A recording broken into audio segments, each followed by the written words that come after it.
राधे राधे, जय श्री राधे। अब हमको यह समझना है कि यह मन है कौन सा पदार्थ। ये क्या है मन? आज तक कोई वैज्ञानिक इसे अपनी मशीन पर नहीं ला पाए हैं। जैसे एक्सरा होता है, सीटी स्कैन होता है, अल्ट्रासाउंड होता है। आज तक किसी ने मन का किया या कोई मन का सीटी स्कैन, अल्ट्रासाउंड या एक्सरे कर पाया है कि ये झलक रहा है मन, यहाँ से क्रैक हो रहा है मन? आज तक किसी ने नहीं कर पाया। ये वैज्ञानिक की नहीं है, ये योग की वृत्ति से इसको पकड़ा जाता है। ये वैज्ञानिक की दृष्टि में नहीं है। वैज्ञानिक केवल हड्डी मांस। आज तक वैज्ञानिक मन को, बुद्धि को, मनुष्य की अंतर्वृत्ति में किसी एक को भी पकड़ पाए हो तो बताना। क्योंकि मशीन स्थूल, उसकी जानकारी स्थूल, स्थूल का ही सिर्फ एक्सरा होता है, सिर्फ स्थूल का ही सीटी स्कैन होता है। आज तक अंतःकरण में किसी का प्रवेश हुआ हो योग के सिवाय तो हमें बताना। किसी का प्रवेश नहीं, बस इसी ढांचे तक है। चाहे जितना बड़ा कोई डॉक्टर हो, चाहे जितना बड़ा कोई आयुर्वेदाचार्य हो, चाहे जितना बड़ा कोई वैज्ञानिक हो, देखो सूक्ष्म शरीर में प्रवेश नहीं है। अब ये योग मार्ग है, भगवत मार्ग है। ये है क्या मन? क्या स्वरूप है इसका? क्या है ये? आइए जानते हैं। तुम्हारे जड़ शरीर और परमात्मा आत्म स्वरूप, इन दोनों के बीच की एक आकर्षण की शक्ति है जिसको मन कहा गया है। बहुत ही विलक्षण है ये। इसे ना ही आप जड़ ही कह सकते हो, ना ही आप चैतन्य ही कह सकते हो। आप इसको ये भी नहीं कह सकते हो कि जड़ है ये। आनंद का पूर्ण मूर्तिमान स्वरूप इसी में प्रकट होगा। आप इसे चैतन्य भी नहीं कह सकते क्योंकि यह प्रकृति की देन है। इसी से बंधन और मोक्ष दोनों ही हैं। मन एवं मनुष्याणाम कारणम मोक्ष बोधनम। यही जब तक ये बिचौलिया इधर रहेगा संसार की तरफ तो आप बंधे हैं। कोई भी हो प्रभु की तरफ आ गया तो आप मोक्ष हैं की प्राप्ति है। हाँ, हम लोग जो उपासना के मार्ग में हैं, बीच में त्रिशंकु की तरह हैं हम लोग। ना तो पूरे प्रभु की तरफ हो पा रहे हैं और ना ही अब संसारिक सुख, संसारिक वैभव अच्छा लग रहा है, संसार अच्छा लग रहा है।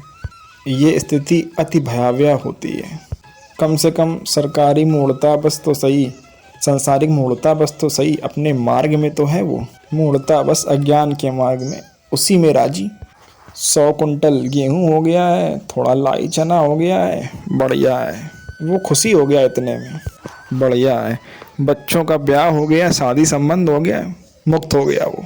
देखिए ना, अनुभूतियाँ देखिए कि अब मुक्त हो गया, शादी संबंध करके मुक्त हो गया। अब क्या वो सोचता है, अब क्या हमारे जैसा भाग्यवान कौन है, हम तो सारे अपने बंधनों से मुक्त हो गए। वो कम से कम इतने को तो मान रहा है। और यहाँ इतना तो विवेक हो ही गया है कि ये सब कुछ झूठा है, पर ये पूरा का पूरा सही नहीं आ पा रहा है कि ये झूठा है। उस ओर रुचि भी नहीं हो रही है पूरी तरीके से और आकर्षण भी उस ओर जा रहा है। और जिधर सत्यता का भाव आ गया उधर हम पूरे उत्साह से उस ओर चल नहीं रहे हैं। बीच की जो दशा है ये बड़ी ही भयावह दशा होती है। इसको पार करना चाहिए। बहुत ही वृथा से मार्ग काटो, नहीं तो इसमें फिर अर्ज जाना होता है, मतलब उलझ जाना होता है। मन एवं मनुष्याणाम कारणम मोक्ष बंधनम। जो बीच की वस्तु है चैतन्य मन आत्मस्वरूप प्रकाश पा रहा है। इधर प्रकृतिजन्य आकर्षण इस पर पड़ रहा है, दोनों मन पर। इसे ना आप जड़ कह सकते हैं, ना ही आप इसको चैतन्य कह सकते हैं। एक बहुत ही उत्कृष्ट और विलक्षण वस्तु है जिसको मन कहा गया है। मन, आइए और थोड़ा समझते हैं इसको। मन जगत नाम की कोई भी चीज़ नहीं है, इसको इसी मन ने रचा है। अगर तुम्हारा मन नहीं है तो फिर जगत तो है ही नहीं कहीं भी। ये किसी वैज्ञानिक की भाषा नहीं है। ये युगारोह प्रकांड विद्वान जो कई सौ वर्षों से तपस्या किए हैं, कई सौ वर्ष तपस्या तप कठिन तप किए हैं, उनकी ये भाषा है। आइए अब आपको इसको बिल्कुल सरल भाव में बताते हैं। मन है तो जगत है और मन नहीं तो जगत ही नहीं है। अब आप विचार करके देख लो। जो बात आपने मन में डाल दी है उतना ही आपके समझ में है, जो बात मन में नहीं डाली है वो है ही नहीं आपके। बहुत बड़ी सृष्टि, बहुत बड़ा जगत, बहुत बड़ा मन, लेकिन जितना डाला है मन में उतना ही आपके मन में है, उसके बाद कहाँ है कुछ। आप सोचो कैसा है हॉलैंड, आइलैंड, अमेरिका, भला दिखा दे मन आपको। लेकिन चित्रपट में भी अगर देखा है और डाल दिया आपके मन में कि देखने में ऐसा है तो वो मन में छप गया। मन ही जगत है, नहीं तो कुछ जगत जैसा है ही नहीं। अब कहते हैं है तो तभी तो चित्रपट डाला मन में। अब समझिए इस बात को, वो भी जो चित्र बना है वो भी किसी के मन के द्वारा ही बना है। वो भी बना स्थान जो चित्र में डाला गया वो भी मन के द्वारा ही बना है। कैसे बोले, जैसे स्वप्न में शरीर स्थूल पड़ा हुआ है, पूरे का पूरा संसार रच दिया इस मन ने। मन ही अस्त्र बना, मन ही मारने वाला बना और मन ही मरने वाला बना। मन ही बचाने वाला बना, मन ही खाने वाला बना, मन ही मारने वाला बना, मन ही मरने वाला बना, मन ही खिलाने वाला बना। जो वस्तु खाई जाती है वो भी मन के द्वारा ही बना। सब कुछ स्वप्न में केवल मन ही बना, केवल मन, दूसरा कुछ भी नहीं। स्वप्न में केवल मन बना और जब जगे आप तो कुछ था क्या, ये कब पता चला, जब हम जगे। अगर आपको जगत दिखाई दे रहा है तो अभी आप जगे नहीं हैं। स्वप्न में भी एक ऐसा स्वप्न आता है कि मैं जग चुका हूँ।